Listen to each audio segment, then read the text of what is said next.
Hello, welcome to Toffee TV. It is the club call. It's Wednesday, the 23rd of April. Myself and John are going to be taking your calls. I'm sure there's loads of people lined up, ready to talk about another billionaire getting involved with Everton Football Club. And I'm all for it. Bring all the billionaires into Everton and make us better than what we've been. Bet your Fletcher's waiting. I'd say Fletcher's waiting. I think Fletcher's going to say, with the money that Saffron's got, if he's got the dough he says he has, get Jose Mourinho in with Carlo as his number 2. That's what I think Fletcher might say if he was to be waiting. Yeah. But who knows? Get Klopp in to do the under-18. Who knows? Yeah. Klopp's going to Real Madrid with Xabi Alonso. That's taken. That's already. Go for Trent, 400 grand a week or something. See if we can... You know, or Kevin. Make them more. Well, Kevin De Bruyne's the one, isn't it? We haven't had a Kevin for ages, have we? Kevin De Bruyne's the one. Just go and, you know, Seraphim, get on the blower. It's a big Kev, will you? How many Kevins have we had? Just the one? I've had loads. Kevin Sheedy. Kevin Morales. That's loads of them, John. Sheedy. We've had a plethora. Kevin Campbell. We've had a plethora That's of Kevins. I know. Plethora. I'm up to 5 now. Plethora. Have we got any more beyond 5? Loads. Has anyone waited? Kevin McLeod. Fletcher's waiting. Oh, Fletcher's waiting. Come on, man. Put the man on. It's almost like we can see in the future. Yeah. Big Fletch has been waiting. In fact, yeah. I think Fletcher said on... Yeah, here we go. The man. Hold on to your hat. Fletcher's on. I'm impressed with the business Everton have done this week with the new billionaire, but it's whether or not he's going to be a dodgy one or just be part of the backroom staff with no fresh ideas. Okay. So you're not... Right. You're not impressed, or you are impressed, or what? I'm cordial. I'm just cordial about the whole David Moyes situation, to be honest, because he's doing really well. Right, he's brought in structure back to the club. Yeah, and what he's done in terms of bang for his buck, you can't get much better than that. I think Mourinho might even have been sort of gasping in the fact that, look at what we could do as a team and how we can perform on the pitch. The game against Nottingham Forest was exceptional. Right, we were tough against City, but we couldn't finish against City, let's be honest. We just weren't taking our chances. And if we can keep this run of games going where we're steady and we keep the momentum going on the pitch, maybe get a couple of draws, the odd victory here and there, I think Everton can finish on a high this season. We should be looking to win the last 2 games at least. John at Goodison, shouldn't we? Forget it, the away games, 3 tough ones, but Chelsea, I'm not terrified of Chelsea, I'm not terrified of Fulham. Newcastle, I think, is going to be tricky simply because I think they'll need to win. That'll be a good game, that game. And I think we flip-flopped the last game. I know what I mean, with all the best will in the world, we'll see how we go with that. But the 2 home games, John, are a minimum ask, aren't they, to win? Totally. You've got to now, because it's for the fans watching the game, going to the ground for the final time. Like it's getting warmer we are leaving Goodison Park, and like the caller said after me last week, we just need to let go now, turn a page, and this is what we're going to do now as a club. This is where we're going to be. This is our new home. Yeah, definitely. I mean, are you looking forward to going to the new place, Fletch? I can't wait. I absolutely can't wait. It looks like a spaceship. It looks unbelievable. It looks like a cauldron of dreams, mate. Honestly, it's like, when you look at it, I'm so proud of that being as an Everton fan, that being our new stadium on the waterfront. It's just, it's iconic. And it's now Everton needs to step up to that plate now. And see if we actually fit into the new stadium and not have a disconnect with the players and the fans. And like, we get the fans get behind the players, and we learn what the club, what the new stadium is like from within. And it's like, now we just need to focus our energy and focus on our minds on Goodison being the best it could possibly be. And maybe Everton could put a few adverts out there, like billboards, etc. But right now it's about moving the fans over to the new stadium. Yeah. Correct, mate. Correct. Can't really disagree with with anything there, it is about winning. It's for the fans, isn't it? And then it's all about gearing up then, isn't it, for next season and how we make the new stadium ours. Absolutely. Yeah, basically. It's only a building. Yeah. It's a bigger, better building. It's going to be. Goodison, it's going to be emotional, isn't it? And like that, and that's what we were saying last week about Everton not being able to make bang for your buck out of it. But when it comes to the actual final scenery, when it comes to like the Goodison Park, our final game, hopefully it's a memorable experience for everybody watching.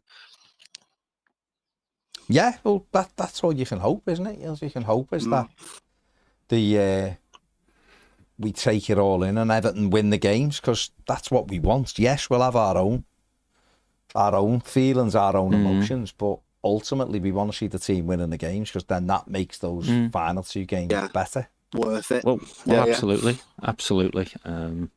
You're right. It's important the last 2 home games are won. And you know what I want to do, so we need to find 4 points from somewhere else. So that we get at least the same points as we got last season. As high up the league as we possibly can now, Absolutely, yeah.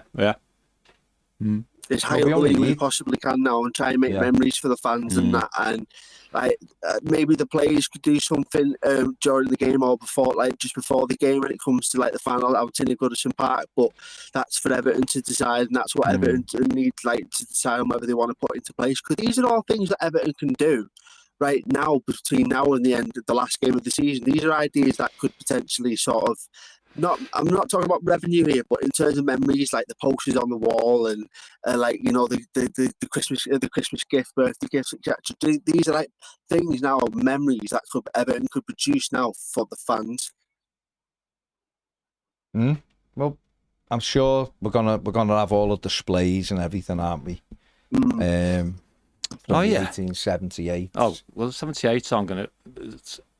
They're only doing one more, aren't they? Well, they're doing one more and something else for the Southampton game, not a display. Right. That's right. And but the club are doing the display, aren't they, for the Southampton game? Apparently, they're supposed to be doing something, so we'll see. It's over to them, isn't it? Yeah. But it's not going to be. And just to bring it back to the question as well about the new Billionaire ownership, it's about philosophy and what he wants to bring to the club in terms of his vision for the club, and for his brief being exceptional at that, being the best it could possibly be.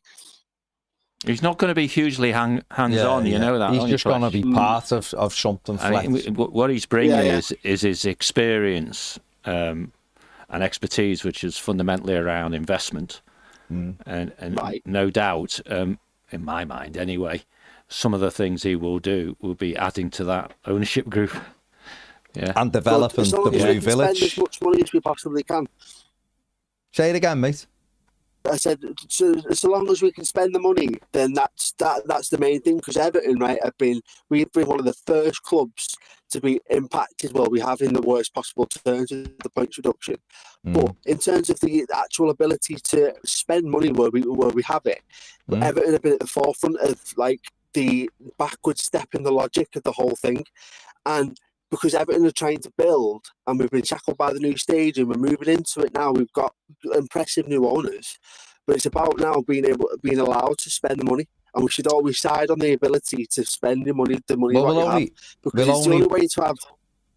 Go on. I was just going to say, we're only going to be able to spend what we're allowed to spend, aren't we? That's exactly. That's the thing. Do you know what I mean? There might need to be another rule change where something changes, but like. No, the ability to like spend the money and things like that. It's the whole thing's bollocks. Yeah, the whole thing is bollocks. It's built for the Super Six, mate. It's built for like. Don't call them that. The treacherous six. Yeah. No, we're not with it. Listen. We know what the issues are. How can City spend all that money and get away with it, and everything be locked up in the courts, right?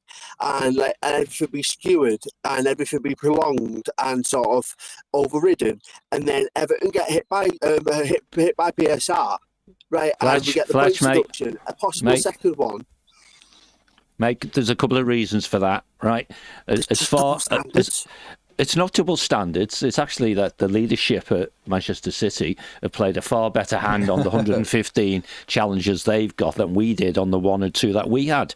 Now, the leadership that we had at the time when we rolled over and went non-aggressive, if you will, have gone, right? There's a little bit of continuity from Colin Chong, but, you know, Colin was just a trooper, sort of push forward, if you like, to try and mind the shop until the new owners come along, and here they are. Now, as Baz, I think, was perhaps going to get into. Explain it so easily, though, John. It felt a lot worse than that. Well, I mean, Newcastle are a really good example of it. Doesn't matter how much money you've got if you can't spend it, right?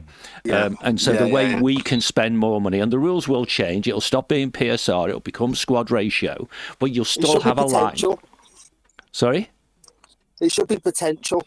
What should be potential? If we look at the if we look at football clubs, the game's not getting any cheaper, is it? Yeah, but if we look at football clubs like in England in the Premier League, they're going the way, aren't they, of NFL franchises? They're all going to be owned by billionaires.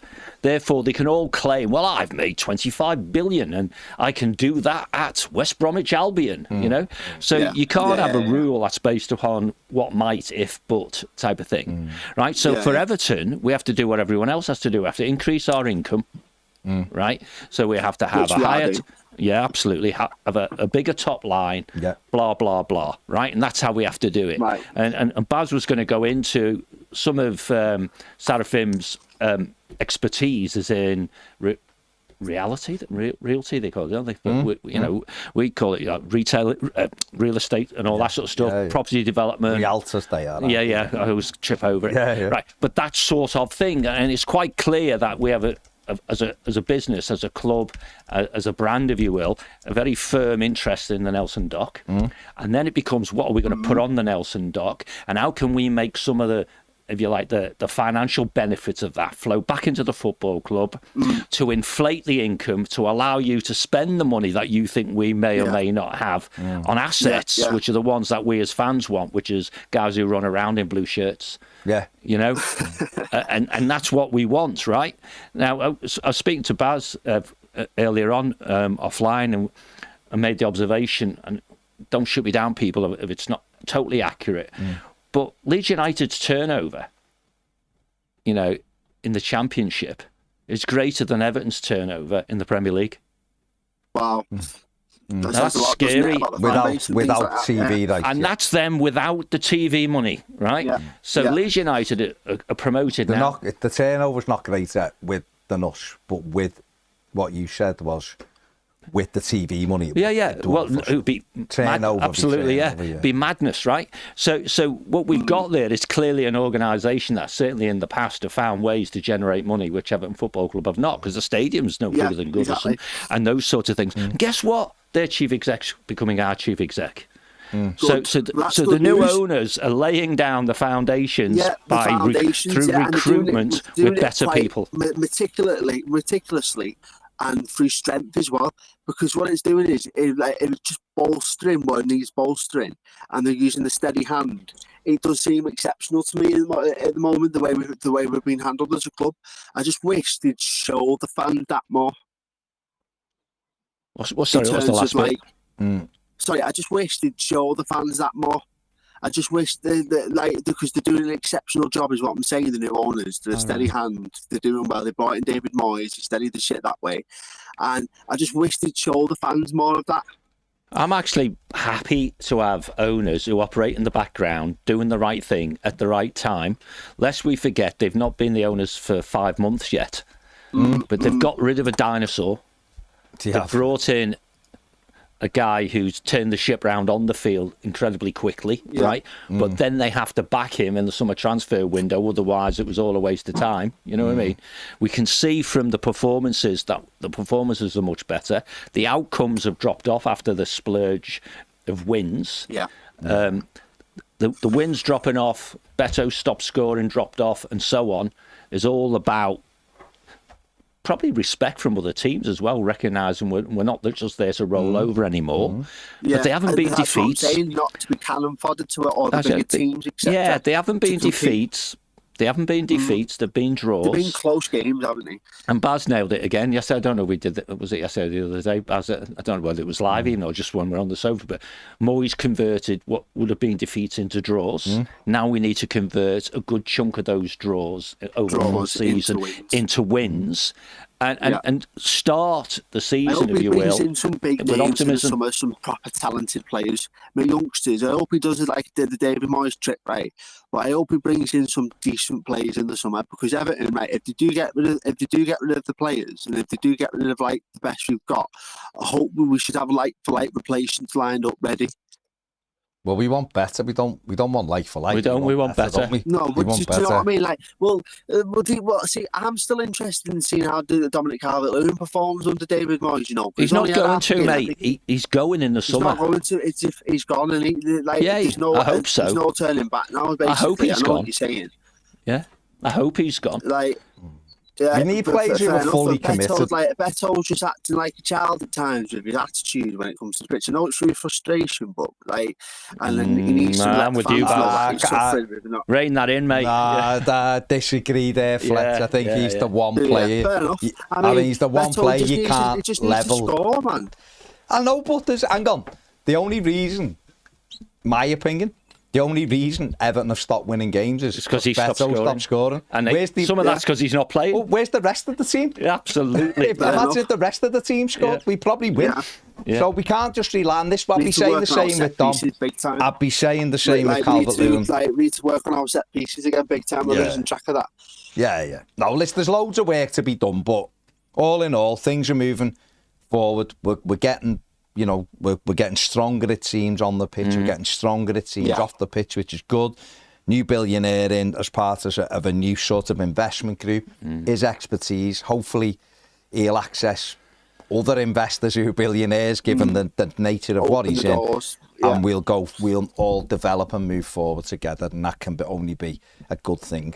Well, absolutely. And Angus himself will rock up in the next couple of weeks, won't he? I mean, maybe formally on June the 1st, but Leeds are done. Their season's sorted. Yeah. Clearly, the last thing he needs to finish off there before he turns the light off is them win the championship, probably. But they're back in the Premier League. Mission accomplished. Mission accomplished. I'm a Burnley fan at heart, mate. Okay. Well, you can off then. Fair play to you, yeah. You're a Burnley fan at heart who was suing Everton Football Club. I'm the suing Everton. I love this guy off quick. I love Everton, but I've got a lot of family from Burnley, so like I do like Burnley. I like it when the Burnley are in the Premier League. It's just better. Mate, you're going to have to listen back to this where you say, I'm a Burnley fan at heart. That's a hierarchy. Enjoy them for a season, Fletch, because they'll be gone again next April. There's 6 points. They'll be gone next April. Yeah. Fair play. Well in, Fletch. Cheers, man. Fletch, mate. Take it easy, Well my mate. Cheers, lad. Take care. See you later. See you later. Ta-ra, mate. One. Ta-ra. Big Fletch kicking us off there. JT, who's a YouTube member, says Fletcher's perspective is certainly a perspective. It is. Fair It's certainly play. Fletcher's. It's all good. It's all good. But Burnley, I'm not on that train. I'll be I'm a honest. Burnley fan at heart. Yeah, I don't know what he's on there, but Blue Rhythm Boy on it tomorrow, mate. I don't know when it'll be out. Probably Friday or something. Pains. Steve P talking about Newcastle developments. It pains me to say, but I can't bear them. But it's the way Newcastle have done it is very impressive, and we should be trying to follow their lead. And I never thought I'd see them win a trophy before us. Newcastle have, my reading, you might disagree on this, John, or you might agree, don't know, but my reading the witness, yeah. My reading of Newcastle is they wouldn't have done this if they'd have been able to do it in a different way. They would have gone, there's a big chunk of money right at the very start. No, I agree. But it's actually probably helped them that they've had to be cautious, because it means they've made, I'd say, better decisions that way, that they took calculated risks rather than, we did it the other way, didn't we? We threw a load of money at a collection of players back in 2017 and it didn't work. Yeah. Without, look at Man United. It felt like there was no risk with us at that time. There was, but it felt like there wasn't. It was almost like, well, just buy them, and if it doesn't work, well, because that's all Machiri kept saying, got a ton of money here, got a ton of, doesn't matter, money doesn't matter, money's no object type thing. If you go back far enough, you might think that's how Man City started. Yeah. City did. Yeah. Don't forget, everyone forgets City are on the second ownership of a billionaire. Yeah, absolutely. Shinawatra threw a ton of money that ultimately was Thailand's and not his. Yeah. At City, it didn't work. It was a hell of a lot of money at the time. It didn't work. And then, obviously, Sheikh Mansour came in. Still took them 2 years of ownership to win a trophy and 3 years to win the Premier League. but also at a time when you could just go bang, bang. And they spent a huge amount of money to do it. And according to a lot of people, I've still spent a huge amount, but I've done it in a different way, and that's what they're trying to determine. So we have to be cleverer. We have to be, of course, certainly like Newcastle. Forest have sort of done it the old, bought 50 players since the new fella come in, which is a bit like lunacy, but they come up the other, they dragged them up very quickly, and they're in a good place now, I think. And Villa done it sensibly as well, I think, because they've had to, haven't they?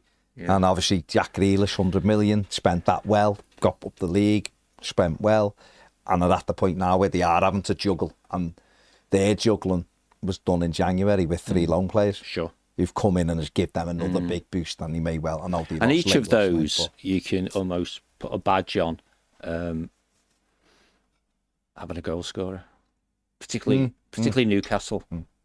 Yeah. Villa with Watkins. Watkins was a phone call away from joining Everton. Yeah, absolutely. In that August, it was what do we do? What do we do? Can we raise the money? It's why Lampard had the face like a smacked ass that August, because we couldn't get what Villa needed. If anyone wanted to emulate what Newcastle have sort of done, right now Everton are almost certainly, I guess, at a higher base than where they did their starting from, and they ultimately found a goal scorer and acquired a couple of pacey wingers, and the rest of it just bounced, didn't it? You know. Because it's all about those offensive players at the end of the day. And what the Freaking Group, or Roundhouse Capital Holdings, the owners of Everton, are doing is, I think, if you look at it objectively, is laying the foundations in the sense of putting the enablers in place. And this Hammond comes into that as well, I guess. Yeah, because you've got to get that recruitment, natural tension that Angus Kinnear wants in place soon enough, so that it is a natural tension. You can't have someone rocking up mid-June and Moyes, I've got my plan, sort of thing. And then you have the little natural tension. You then get consensus, and then they stand behind it. And they must all know what the need is, and then it's about executing. Fletcher's been hammered there for the early days. Well, so he's ended himself. He's ended himself there. Oh, Fletch, you've ended yourself. Right, who've we got, James? We've got Stephen ready. Okay, Stephen, good evening. What do you want to say? I can hear you now, mate. Yeah. I completely messed up the Tuesday topic yesterday with my voting. You don't have to apologise. The Tuesday tier list, Stephen, you've messed up there because you called it the Tuesday topic. Sorry, the tier list. The Tuesday tier list, not a problem. I completely messed it up yesterday. I'll be honest, mate, you get a pass simply because our director and chief programme editor messed up. He didn't explain it very well. He put the programme together. I thought it was just me because I was thick. No, it wasn't you, Stephen. So it's James's when everybody else... I'll hold my hands up, I think it was my fault. When everybody else does something all together, you have to look at where it started from, and the source was James. So let's move on from that. He put the programme together outstandingly. The graph, it was brilliant. He just thought it was crap. Yeah. The audience participation bit was all wrong. It was the instruction. Me and Ped made a good show out of it. My work here is finished. Yeah, but he over to you guys. No, not that way. That was what it was. This way. So go on, Steve. Let's move on from that. Go on, mate. I just wanted to say what a difference 12 months from this time last year to the feeling of being an Evertonian. What a difference 12 months has made. What a difference 3 months, mate. But absolutely right, mate. 12 months, 100%. Obviously with the news today of this investor as well, things just seem to be on the up and up, and it's great feeling. I mean, you guys have kept us all going out here, for such a long time. I don't know what you've kept saying, you lot in there, but honestly, are you saying we're saying, Stephen? Well, we don't know whether we resemble that you've comment kept us or sane. You've all kept us sane, Baz. You and the lads, fair dues. You really have. But it feels great though, doesn't it? It feels great now, doesn't it? That we can sort of smile and we feel lighter, don't we? Unreal. It's it is such a great feeling. Obviously, now the next step is get a team on the pitch worthy of that amazing stadium that we're going to be playing in next year. And then I'm coming up to Ipswich with my young lad to watch the game at Ipswich. Excellent. Goodison. How old is he?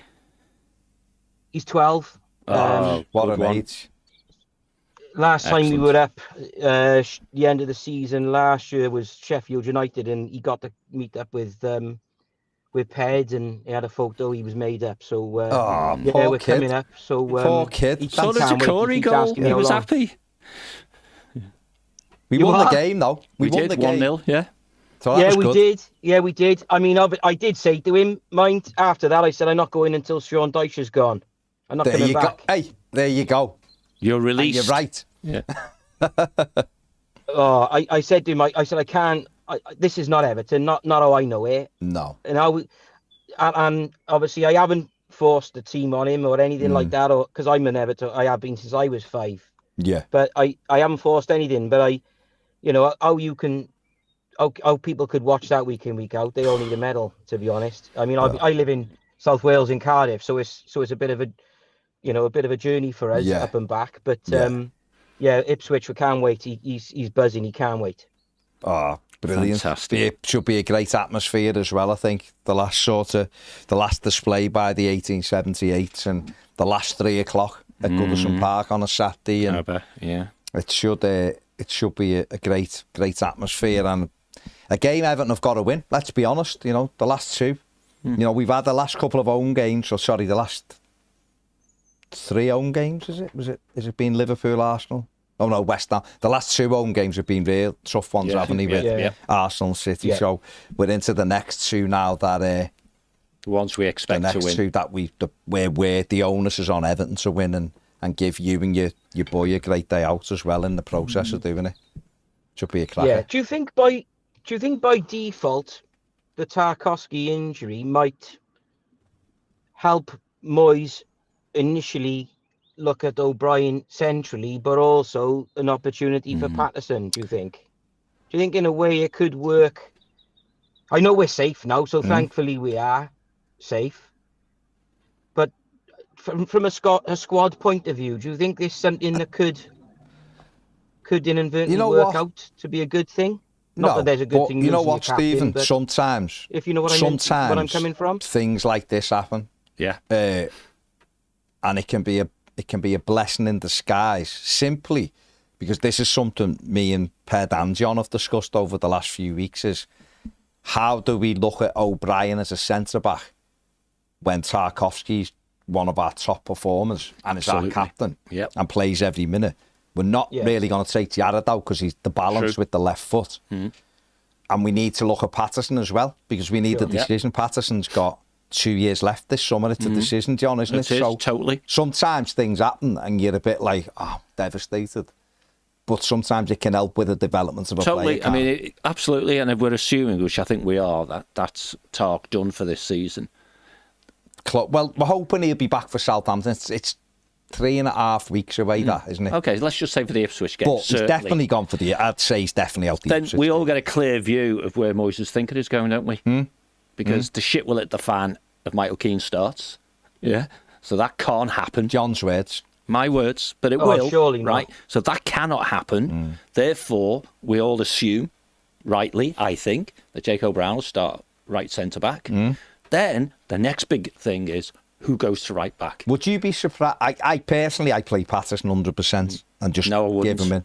But would you No, I be wouldn't. surprised if it's Ashley Young or Coleman? I wouldn't. No, me neither. And I think that tells Nathan your history here, lad. Yeah, I do. If they get in before... Especially if it's Ashley Young, who's, again, out of contract. And, well, both of them are out of contract, but club legend and all that jazz, yeah, for Seamus.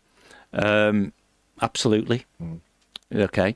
But Moyes, he's a smart guy. He'll start. Oh, God, yeah. He'll start Patterson and Jake O'Brien.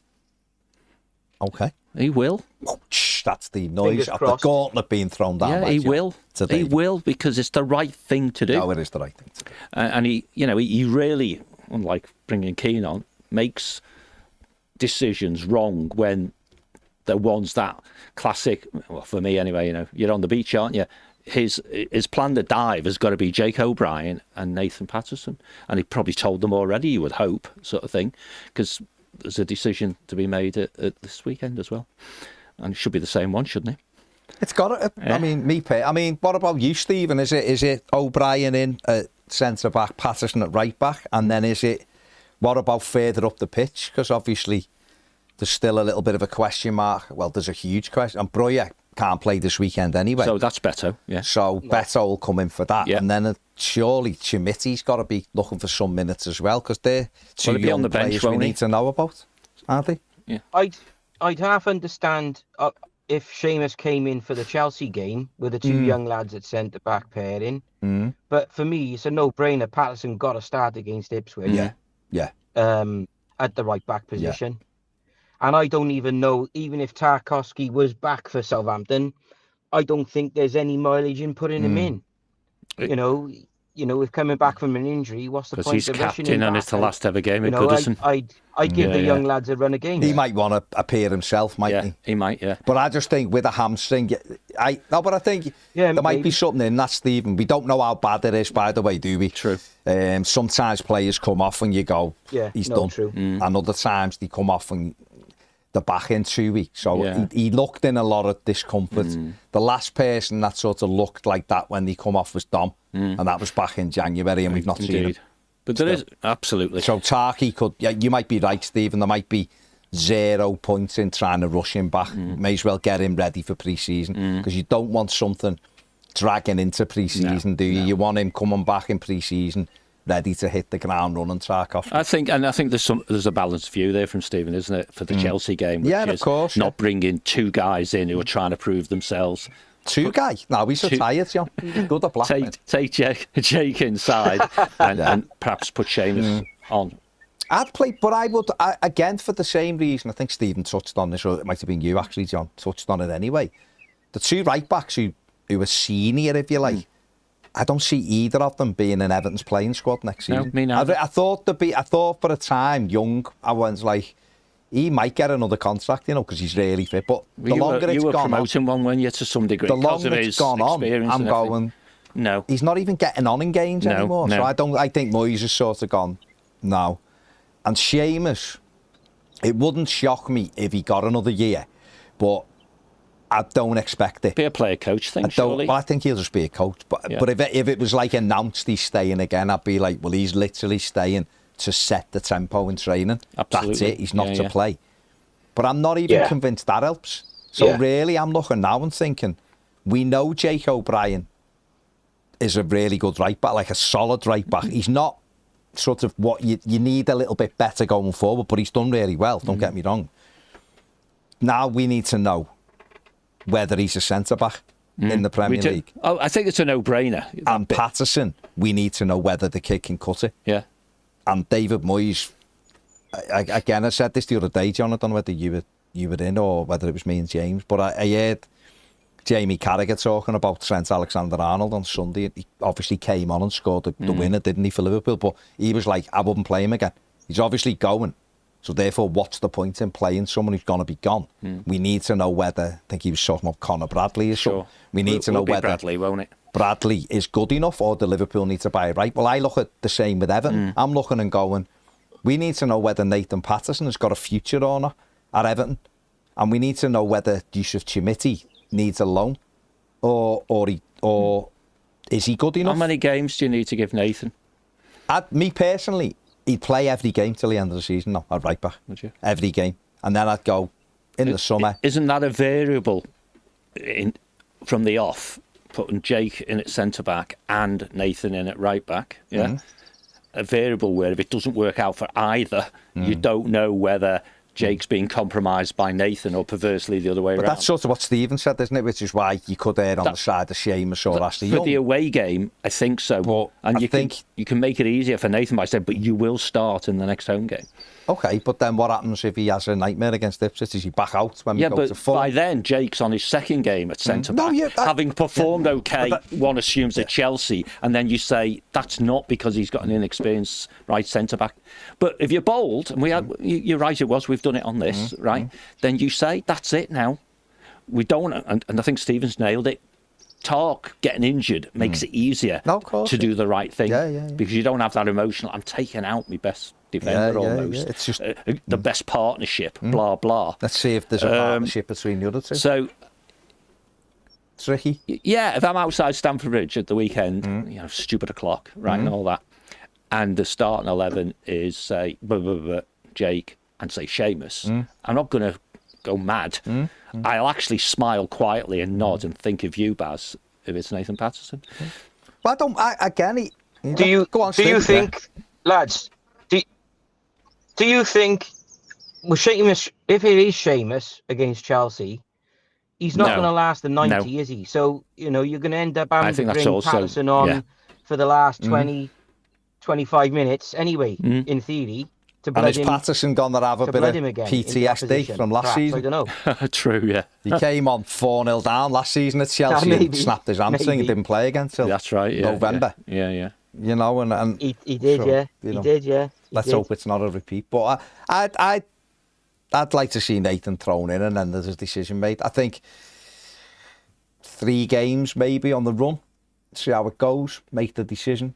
I think you could be able to tell after 3 games whether he's got the right attributes. But the manager sees him every day in training, and maybe the manager looks every day in training and goes, "You're not for me." I don't know, but it's an opportunity. Anyway. We'll certainly all be able to try and decode what's going on, won't we? Yeah, definitely. But I think Stephen's right. What he started off with the difference in 12 months of where a football club is. We were all. It was the 777 stuff going on. It was the points deductions. It was the were we staying up? It was the negative feeling around the football club. So a year later... It was the run that kept us up, though, wasn't it? Safe in March. New manager. Manager that talks about Everton competing at the top. Ownership group coming in, talking about buying another dock, putting an arena, creating a Blue Village, bringing billionaires in just for shits and giggles. It all feels much, much better, Stephen, doesn't it?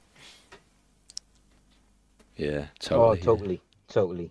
Hey, brilliant call, Thank mate. you, boys. Thanks for letting me come on. And enjoy Ipswich, you and your boy. Hopefully I can catch up with you for the Ipswich us up weekend. before you come up, mate. Yeah.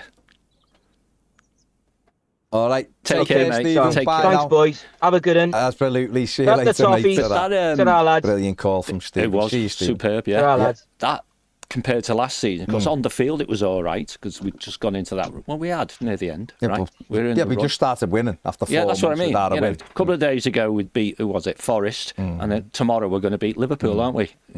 Last season. But at some stage, yonks ago, August probably, or whatever it was, when we were doing one of these, we said, just imagine if we come March and we're all safe, like. Yeah. And there was no chance of that under Deitch. No. And that's what Moyes has done. He's given us. We're having these debates about shall we start the fullback who's not had a game because we can, which is an indirect way of saying we almost don't care, but the result's less important than prepping for next season. Allowing the manager to, that right back, I don't want him. Find a home for him because it's not going to be here, But that centre back, who I like him, and maybe that helps them with where the money that is available can be spent, Yeah. So interesting, isn't it? JT, YouTube member, says as much sense as it makes, I can't see Moyes going with all youngsters in the back four. Well, O'Brien's an international, Branthwaite's an international, Michalenko's 25, he's not young. He's the old man. He's the old guy, isn't he? Patterson's 23, he's not young really, is he? Jordan Pickford's 31, so he's the captain. Saturday, isn't he, really? You'd imagine. What's that? If it was those four, what would the average age be? 24 or something? 20, well, the right the way along. 23. Michalenko's the oldest, isn't he? Michalenko's 25, isn't he? Patterson's 23. That's 48. Jarrett's 22. And O'Brien's 70. 24, isn't he? It's probably about 94. Sorry.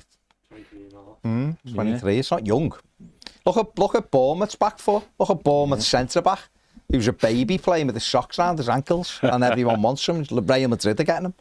40 million quid. That City left back, he's getting on a bit. And look at him. Yeah, he's just turned 20. Yeah. If you're good enough, you're old enough. It's that, isn't it? Yeah, right? Definitely. Skelly's been good, yeah.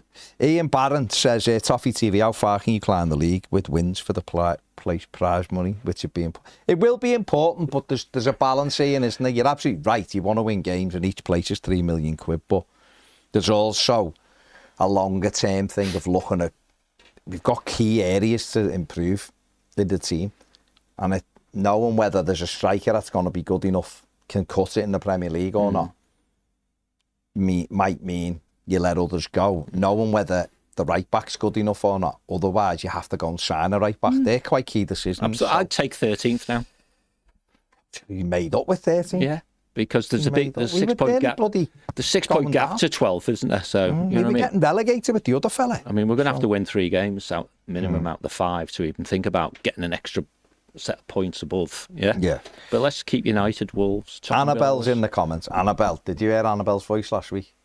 Don't think so. Annabelle's voice is as smooth as silk. Lots of people were like, she should be. I'll get her on then, quick. She should be reading books out. She's got a call in. We can't just think it. But Annabelle says, as sentimental as I am, the only team should ever be on the pitch is the one that Mr. Moyes can put together for the tactics he believes are best to beat the opposition. Yeah, well, he will, won't he? That David Moyes, one thing I would say about David Moyes is he's not really sentimental. He's very much want to win, and he's determined and all that. So if he thinks the best team to face Chelsea is Seamus Coleman at right back with Jake O'Brien centre back, that's what he'll play. Yeah, fair play. Yeah, I don't think it. Yeah. I hope Patterson goes hell for leather in training all week, and Chimity, and is like, I deserve to play. Give me my shot. Because that's what we need. That's what we need. Chimity's guaranteed the bench, isn't he? Well, you'd think. Well, if he doesn't get on a bench when there's Rosie's not on a bench and Dom's not, then issues. Then we know, don't we? But he was very nice about him earlier, wasn't he, Moyes? So he was. You just wonder why he wasn't on the bench at the weekend. But maybe because he didn't want to have. No, well, I thought he didn't want to on the bench, and he knew Brozier wasn't available this week. The cautious Davy come out. Is that what you think? I think so. Not a strategic Davy. Who? Eddie. Oh, Eddie. Eddie from Texas. Yeah. Okay, let's go. Eddie, Hi, good evening. Can you hear me? We can hear you loud and clear, my friend. How are you? I'm good. How are y'all doing? Yeah, very good, mate. Very good. So I was really interested about the new Christopher Sarafim. Yeah. Because I was looking into him to figure out who he was as like a owner. And he's a partial owner of the Houston Texans, and they've hosted stuff with Arsenal in Houston at the Texas Stadium. So I wonder if that gives us like an opportunity to branch more in Texas, because I mean I live here, so it would be better for me. And it's also really cool because I find it really interesting because they're both in Houston, so I wonder if that's like one of his friends that he brought onto the board. Like I know it's like they're saying it's because of his experience, and he does seem to have good experience in the sports industry already. But I do find it very interesting that it's another person from Houston that's joining the board. So, with that, I was just wondering, is the summer series planned by the Premier League, and does that mean like it's not something that like the clubs get to choose what cities they get to go to? Yeah, Premier League do it, Ed. We're just invited into the tournament. That's right. Okay, so they wouldn't come to Texas just because we have Texas owners. Okay, no, but they might. I imagine at some stage, Everton they'll do their own thing. They'll want Everton to go to Houston, won't they? The Freaking Group, and it might be to have a game against Houston Dynamo or something like that. Just so there's or Austin, something like that. Just so there's a game. Austin would be really nice. Well, a game in that, a football. It's a new franchise, relatively new franchise, doing, and a proper stadium and stuff, and an opportunity for Everton to go and play a game where the Freaking Group are. So, either of those two, at least they're sort of MLS games. They might go and play 2 games in Texas and play against both of them teams. That'd be a 2-game thing. thing. Dallas too. Oh, Dallas, yeah, and that's what I mean. He Yeah, could there's easy. three You could teams. see a situation where Everton go and have I don't know, a week in Texas, say, and have 3 games. Obviously, it all depends where MLS is up to and all of that. And particularly if it was around the All-Star game when there is a break, it might be more doable. But Everton could play against all of their second teams as well, couldn't he, really? I know that's what happened in Orlando a couple of years ago. Teams played against like Orlando reserve, not reserves, but Orlando second, Orlando B and stuff, just to have a game of footy as part of like a training camp. And we know that David Moyes loves an American training camp. He was taking Everton to the US just to train. There was no games ever planned. There was just to train. So, Everton. That's where he found his hill from. All of the stuff. So therefore, it wouldn't surprise me if Everton end up having a game in Houston, or certainly over in somewhere in Texas in the next year or two. Definitely. Yeah, that would be amazing. With Seraphim, I do have a quick question. Do y'all know if his network, does that help us like with PSR, or is it like, is there like any like, because I know when Mashiri had the Usmanov money, we were able to spend more. Is that like something that will help us, or is it not something we can use really? Well, no, it's not. John, I'm gonna bow to John here now, but I'm just gonna set John up to bat down more of that. I think my understanding is, the rules sort of don't allow that, Ed. So what I think Seraphim will do is open up other revenue streams, maybe, or trying to get investments in, which ultimately will increase Everton's income, John, over certain things, which therefore will then directly correlate back to spending money. Yeah, absolutely. I think you nailed it, really, in the sense that I think we're bringing in his experience, in fund management, investment, that sort of stuff, rather than his money. Yeah. That said, what Everton said on the website is quite interesting because, and it's clearly been written by the Freaking Group, and it talks about, bringing him in will further strengthen the club's financial base. Now, it remains to be seen what that actually means. That could either be a future promise, which he does exactly what we just said. I'm sure he's well aware of a number of high net worth individuals. Yeah, we expect him to be the first people like him, i.e. with specific expertise, to strengthen this ownership group. And therefore, it's upside. It's a positive story, but we've got very little detail on the ground. But to go back to what you said at the beginning, he being Christopher and him and Dan have known each other for many, many years. So maybe there is a little Houston, Texas clique going on here, at least at the beginning.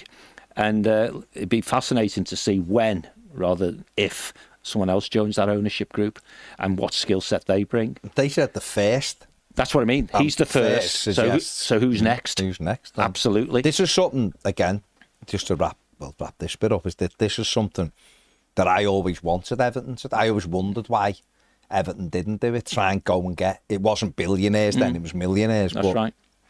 Why didn't we go and invite them in, all pool resources and ideas and stuff?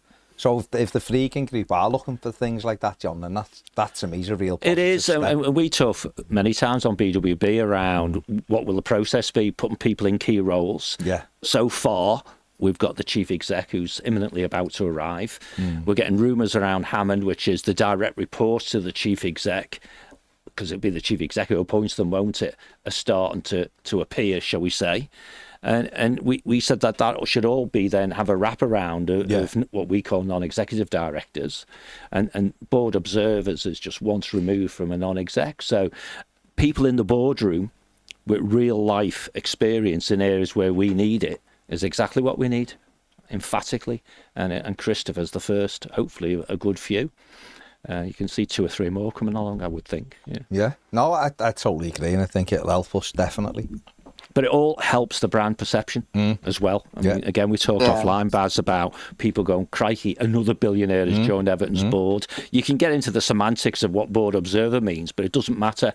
That when someone wants to have a conversation about Everton, you say, well, this big billionaire's on the board, this other big billionaire's on the board. They're not numpties. They've both got great track records. Why don't you listen to what they've heard before? Yeah. And it's going to be really exciting. So maybe we'll have just as much excitement off the pitch between now and the start of next season as we're having on it, in the sense of transfer window and all that sort of stuff. Eddie, we're billionaires, mate. We're wealthy. We're absolutely flying with for money. sure. Just getting bigger and bigger, Ed. Bigger and bigger. I found that really interesting with the last sentence was like they're not trying to look for like celebrity owners. Yeah, It's that's just right. for, Yeah. Like, and that gives me a lot of hope for the future. But Definitely. That's all I really had, guys. Thank you. Okay, that's great, excellent. Ed. Top man. Excellent again. Great to hear you. And I'm sure we'll speak next week. Don't ask him about the weather because it's just the answer's hot. Hot, yeah. No, let's leave it there. Let's leave it there. Yeah. Nice one, Ed. Cheers, Ed, mate. Bye. Take care. Take care. See you, mate. Emma, yes, they did have the kit when we were at the mall in Minnesota, and it wasn't on sale. So there you go. That's when remember that? Everton unveiled their away kit, and you couldn't buy any. And there was a shop just there. Ready to sell it. So hopefully it will get better. Right, we've got a little feature coming up. Stay with us, and if you want to call, do it after this. Annabelle. John wants to hear your voice. Oh, Annabelle is right. So we're just going to a little break, but it's for a video and it's really good. So check it out. See you in a minute. Oh, good afternoon. Welcome to Toffee TV. I'm joined in the studio by Ryan Rooney. You'll have known him from the Illiman and Jai song. That's for the fans. Ryan's got his own song out. Yeah. About Goodison Park. We are obviously getting closer now to the time when we leave. Just tell us about the song and how it come about and your own sort of feelings as we move toward leaving Goodison. Yeah, so it come about. I was humming and hawing a bit about actually releasing it because I was like, shall I release it? Shall I let just Goodison go out in all its glory and things like that? But after a few conversations with a few me musical mates and a few me normal mates and stuff like that, I decided to go for it. Because I had a few little ideas with writing and stuff like that. And then, I just booked a studio date with a few of my mates, a band called Raymaker. We got in, I had the basic sort of skeleton of the song. Right, yeah. And we just, pinpointed a few things and crossed the R's and all that. Crossed the T's, yeah. And we just went from there really. Just went recording it. And it just sort of went from there. Obviously I had to get the promo right and stuff like that. Got the video done. Because it's sort of a bit like a portfolio for myself now, because I wanted to have it to sort of reference and go back on and stuff, as well as it being a song for everyone to listen to. Yeah. But yeah, sung it at the Goodison Sleep Out last Friday, the junior sleep out, and it got very real, like, with us leaving and things like that, singing that song in Goodison. What was that like? I mean, what was when you're writing the song? Obviously, we've had this conversation before about and Jai. Yeah. It's writing it and then people singing it and then it's on the terraces and all that. Like how that felt. But what was it like to write a song about Goodison and then to stand there and sing it in Goodison? Yeah, it was mad. It's surreal, like, when you put it that way. I wrote a song called Goodison Park and then sang it in Goodison Park. Do you know what I mean? Yeah. Right, and it was a bit. Were you nervous doing it? Oh yeah. Were you? Yeah. I was. I don't normally get nervous before other gigs and stuff. Right. Yeah. But this was, for me as an Everton fan, it was monumental. Do you know what I mean? For myself personally. But yeah, it was just. Right, and it was a bit. It's when I wrote it still felt. I think there was still like 8 games left. Yeah. So it weren't as tender, if that makes sense. Yeah. But I sung it the Friday before Forest at Goodison. Yeah. So there was 3 games left, and apparently a few people have messaged me after it. Our men were crying. Apparently so. Yeah. But for me singing it, and then it was one of them, like, I was getting on the lead up to it, so I come out the Friday, I sang it in Goodison the Friday I released it. Yeah. And on the promo on the way up to it, I was getting a bit of stick off some Everton fans, some Liverpool fans about it. Yeah. So it was a bit. It was one of them. After I had sang it, it was mad. It felt like, and there was no chatter or anything like that, which I was made up about. They were all just sitting in one section, in one block in the park end, and like they were like, everyone was looking at me, and it was a bit, weren't daunting, but it was in a good way. Like, and no one was talking, no one was on the phone. That's it was the just, appreciation. it was just, they were silent, and I was singing it, and I sang a few Everton songs as well, and the song I wrote probably got the biggest clap and biggest applause type thing. So yeah, it was one of them. I got home after it, and put my phone down, didn't put the telly on. It was one of them where you just sit there and stare and go, what's just happened there? Because my girlfriend was out at the time, so I was just here on my own. There was no noise. I was just, what has just gone on? It was mental. Letting it sink in. Yeah, it was mad. You can't let negativity or people have it. No. Let that bounce off you. Yeah, People will always be there to try to knock you down or, of course, or that little bit of hate. Won't even just ignore it, let it come run off your back. No, what a lovely moment to write something and then go and perform it in that stadium. You're absolutely right. When people were talking about this earlier in the season, they're leaving, I'd be, how are you going to feel? And like, it just felt really know, you were just like, it's miles, and obviously we weren't doing very well, so it almost got pushed to the back, didn't it, of everyone's definitely. mind. And obviously since David Moyes has come and started winning games, it's been more enjoyable to go back to Goodison. But now it is very, like, I walked out on Saturday after the City game, and was like, it was, you know what it was? Half time on Saturday, talking to the lad next to me, Andy, and I was like, this is our view for 2.5 more games. That's it. Mad, yeah. That is it. And like my view's like nearly like me halfway line, the Bullens, and I was like, wow. Yeah. That felt real then. Yeah. First time it's felt real, and it was like, imagine what that Southampton game's. But it was mad because me mate Gareth, he's a bit older than me, like, but he's got 3 kids. Yeah. And he's got a 1 season ticket for him and one for one of the kids, and they just alternate because they're all quite young. Do you know what I mean? And his eldest, it was their last game at Goodison on Saturday against City, and when he said that, it was a bit like, it'll be us in a couple of weeks. Do you know what I mean? And that's it, isn't it? It's us, and it was just mad. Like, it's all getting very real, and like, just to know there's only two ever pre-match rituals left, 2 ever half times, 2 ever final whistles. Do you know what I mean? It is a bit mad, and but like you said there, though, it was, well, like you said, like I was only having this conversation a couple of weeks ago with one of my mates that at the start of the season, it felt like the final day was never ever going to come. It felt like, you know, especially with Sean Dyche in charge, it felt like it was going to be the longest season ever. Do you know what I mean? And now, like you said there, David Moyes has come in. We all love going to game again. The sun's coming back out. Yeah, the sun. And it's like, we're leaving soon. I know, it's mad, weird, isn't it? It is weird. And you're looking forward to going to the new place, though.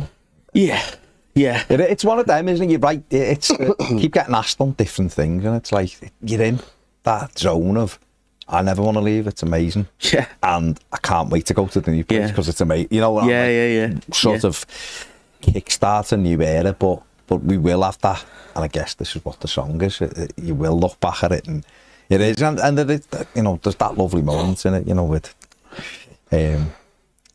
Dixie and Andy Gray and Pele, you know, and Pele, and that bit is a bit like, it's seen some sights. We had like Pep Guardiola at the weekend saying he just was taking it in beforehand, looking up at the screens and seeing like Gary Lineker scoring goals and league titles being carried around the place. And it's when you do sort of step back and go, the history that place has seen. It's rich, isn't it? And all of a sudden it's going to be gone. Yeah. Gone. It's mad. That's what I sort of, as well, going back to the song, that's what I sort of wanted to sort of capture as well. Like, there's a few other songs that I've heard, and the boss, like, they're in my playlist, the great and that, and I wanted to, I'm not saying any of the songs are, but I personally wanted to make it not about Goodison. Not about me, but about Goodison, and Goodison and all its glory and the history it's seen, and the generations and generations of 30 plus years now of, 80, 90, almost 104, 1892, maths terrible here. Over 130 years of rich history, and I just wanted to capture that, and that's the generations part in it, and from some like feedback I've got on the song, that part about, you know, dads, lads and daughters marching down Goodison Road, that hits a lot of people because, you know, you're involving everyone, and I'm buzzing with the reaction it's got, because, you know, especially like you've just said there, the Dixie, Andy Gray, Howard Kendall and Pele play, that's obviously the history and the generations of players. Yeah, and I wanted to get Pele in there because I feel like a lot of Everton fans do know that he played at Goodison, but a lot of others, other fans don't. And just to, in the music video as well, to have a picture of Pele actually in Goodison as well. So Is there any temptation to put Wayne in? Wayne's name in it? Or R9, you missed R9. Has he played there? R9 played there in 95, really, Brazil beat Japan 3-0. Oh yeah, he played and met him, it was amazing. No, it'd be good to have a picture of him. But it is, no, but those moments are really important, like the Pele bit, because you're right, loads of people won't ever realise that Pele. Eusebio, of course, played there. Eusebio, yeah. These people. Eusebio said it was his favourite ever ground to ever play that, So it'd be hard to put on a song that, and Eusebio said it was. I might have to do a part two. A part two. But no, listen, it's a great song, and obviously, how do people get hold of it then? Just everywhere, really. I think it's on everything. So the main ones: Amazon Music, Spotify, Apple Music, iTunes, but it's on. There's a minute clip of it on TikTok. There's a minute clip of it on Instagram stories, on Snapchat. With the link there. We'll have a link obviously in the description as well for anyone who wants to go and download it and have your bit of history. You know, that song to remember Goodison Park. We've had the lads in from Gustafsson, who've obviously done that's one of the songs, as well. You know, Andrew Gower and that. Good mate of ours. He's done a crack on. There's some great ones, but it's a brilliant one, and lovely that it's just called Goodison Park. It's just there, and it's memorable, isn't it? That's it. The simplicity of it. You got any plans to do one for the new stadium? You have to think about that one. I mean, I see how we get on in there. Know what I mean? Obviously, I think I had this conversation with Everton TV, grabbed me for the interview before the City game. And you know, like we just spoke about the rich history in Goodison. We need to, you know, recreate that in Bramley Moor. So, see how we go. In a few years. I might be a little bit older when we do that one, but we'll see what we do. Imagine getting some trophies there, and you can make some songs about that. I hope so. Brilliant. Best of luck. Thank you. It was Ryan Rooney who was in earlier today on a premiere. Check his song out, Goodison Park. It's a belter. Get onto it as we move towards leaving our home and moving forward in the new stadium with all our money, billionaires on board, lots of new players, and hopefully all good times, real, genuine good times to come. Come do it. Right, we are going to the phone line, and we have got Annabelle. Is it? Annabelle, good evening. How are you? What do you want to say? Good evening, gentlemen. I just wanted to say thank you very much for taking my call last week. I was terribly nervous, and I am really grateful for all the very lovely things that people said. Well, you deserve it, because your voice is as smooth as silk. Have you got a point you want to make this week? No, not really. I've said it in the comments. I just wanted to say thank you very much to everyone, and to reassure Ped that when I do reveal myself to be a supercomputer who is going to steer you all into the sun, all Toffee TV Premier members, subscribers, and will be completely safe. Excellent. And those who have taken out the Premier or joined the YouTube membership will, of course, get VIP membership. Oh, well, that's so reassuring, Annabelle. I am delighted that we will survive your you know, what you're gonna do, but it's all good. What do you think of the news today, Annabelle, about this billionaire coming in? Obviously, Everton are owned by billionaires, so it's just another one coming in. But you're liking the fact that they seem to be trying to get a team of billionaires together? It's the same feeling that I have about the Friedkins coming in the first place. Okay. Cautious optimism. That's good. Not bad. Wait I and would see. like to try and stay as realistic as possible, to Yeah. build slowly and to not go on a splurge as we did with Mashiri's money. It just needs to be built steadily, quietly, and improving bit by bit, because I think if we try and do it all too quickly, we will fall flat on our faces, and we don't want that. We've had that before. No, I mean, John's the right way to approach it. Well, really. it always is, and you know, and I bump up against some academics when we're talking about this, because I agree wholeheartedly with what's been said. But of course, it's subjective to say let's not go too quickly. How quick is too quickly, and how slow is too slow? Yeah. I think back in the day of Martinez, probably, where he referenced everything on transfer windows. Really, Yeah. didn't he? So I think a couple of transfer windows is the long length of going quickly, if you will. Yeah. Right. Yeah. I mean, I think we've seen evidence in the past that you can do it in one window if you have a good plan and you have a good foundation to start from. And I think our foundation that's good is the defensive side. So we know it's in the offensive areas that we need to enhance not just the squad but the team itself. I think it'll be a false dawn if we're sitting here a year from now thinking, you know, that season wasn't great, was it? Because then it puts pressure on. But I don't expect that. I do expect that brick building, putting the wall up cautiously and making sure that every brick's solid. And I think that's where this, as you're going to keep referring to him, I suppose, as the second billionaire, where's the third one? Yeah. Is they build optimism, they build confidence where, you know, you can have a bit of a drop off, but you've got others who can cover that drop off. So I think it's cool. Yeah, absolutely. Annabelle, what have you made? Oh, go on, sorry. Yeah, I was just going to say, I see the fact that we have so many players out of contract this summer as actually a positive, not a negative. Because it gives us an opportunity to build a real strong core that we can move forward in, who will be a core of our starting 11, who can learn to work together solidly and produce the kind of performances that we want, that we demand. You know, I know people say that we shouldn't look at our motto and it's too sentimental to do that.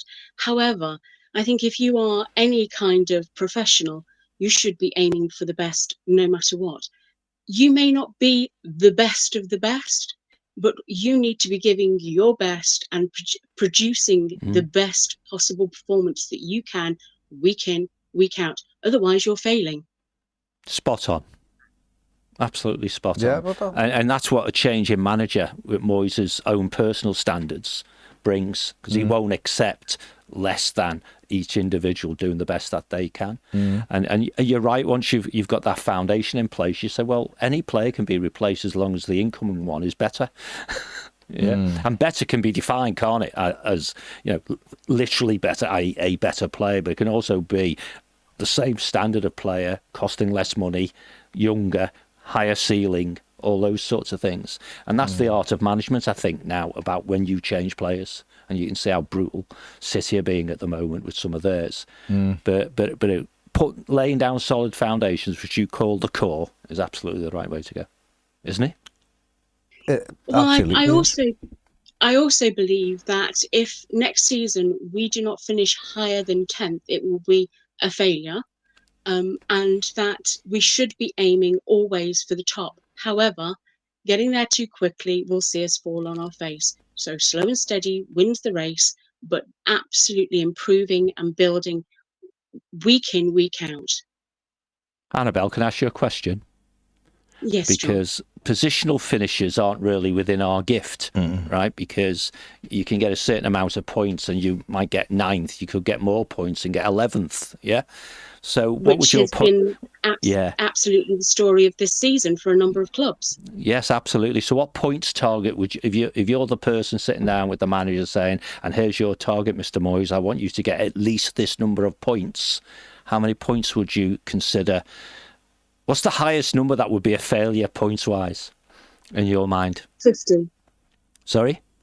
50. 50. So there you go. there's the bar set, the absolute minimum, 50 points. And I can buy into that because I think it should be more as well, you know, and I think you do, don't you, Baz? You've been in the 50 to 55 category. It's a tricky one, isn't it? Because Everton have been dreadful this season in terms of winning points. The first half of the season, we had 17 points after 19 games. That's right, yeah.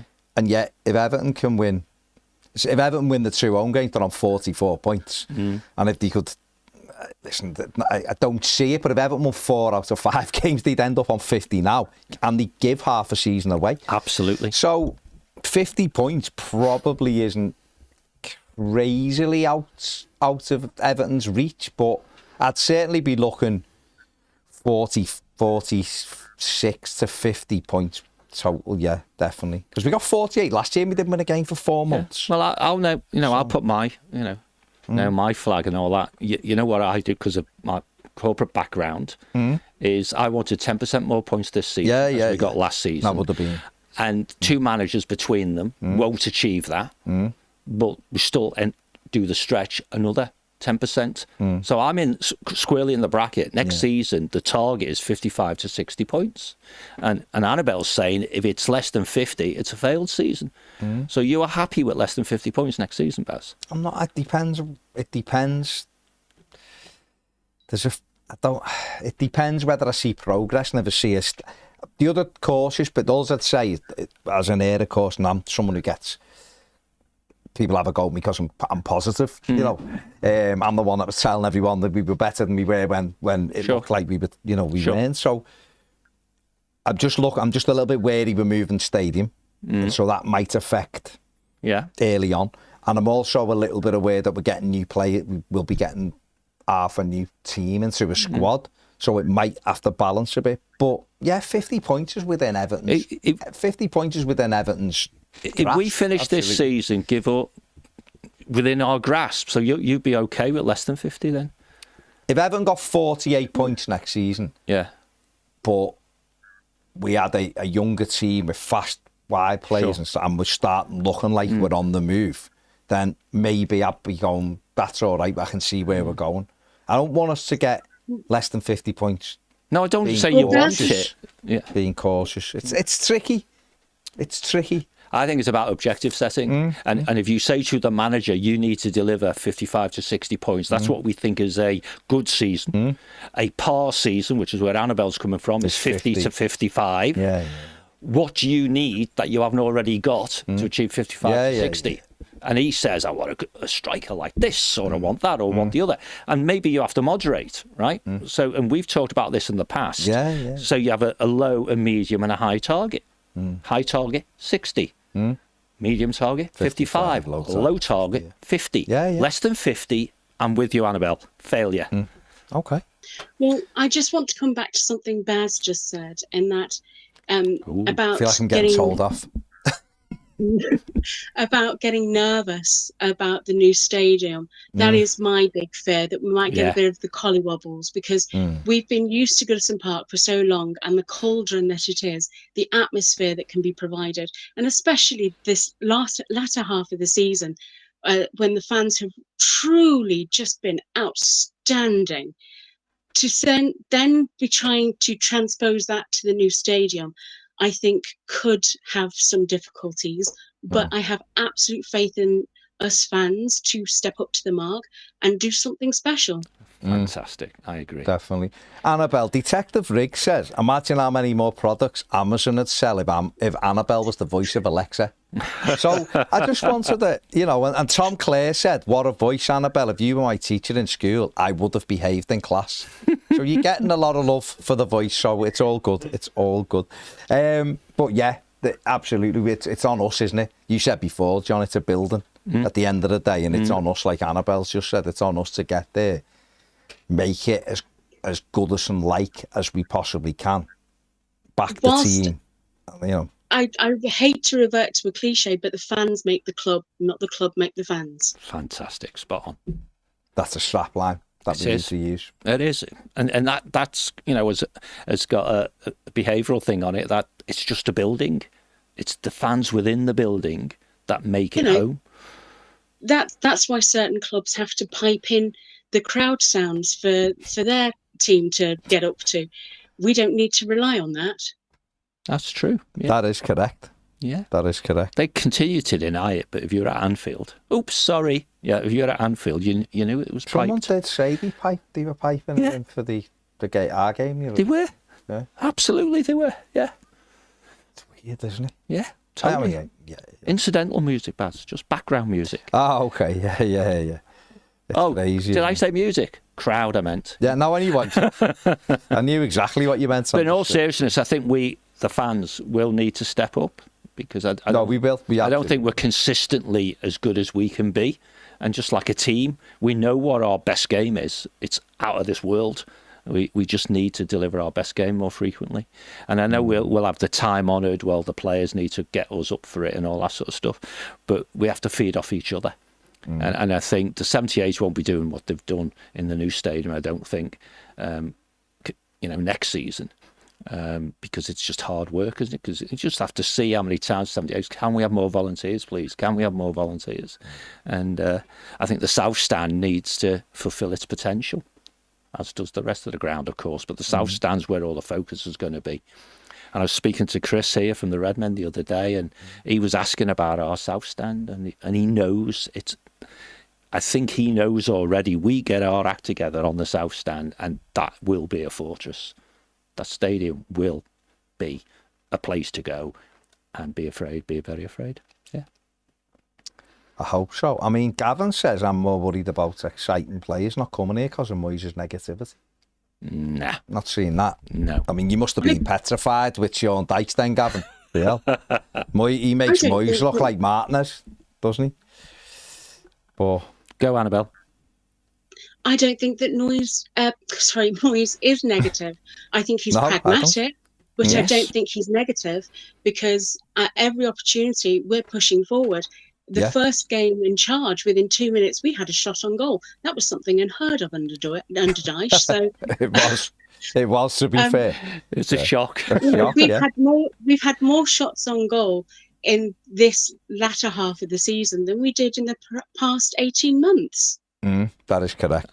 Absolutely correct. Yeah. So, and he brought in people like Kudus and Paqueta and Bowen and people like that to West Ham. Yeah, they're all defenders, mate. Yeah. So, no, I don't think that's an issue. But I do agree, Annabelle. We have got that's going to be the tricky little thing, just making sure we're loud enough, make it feel like home.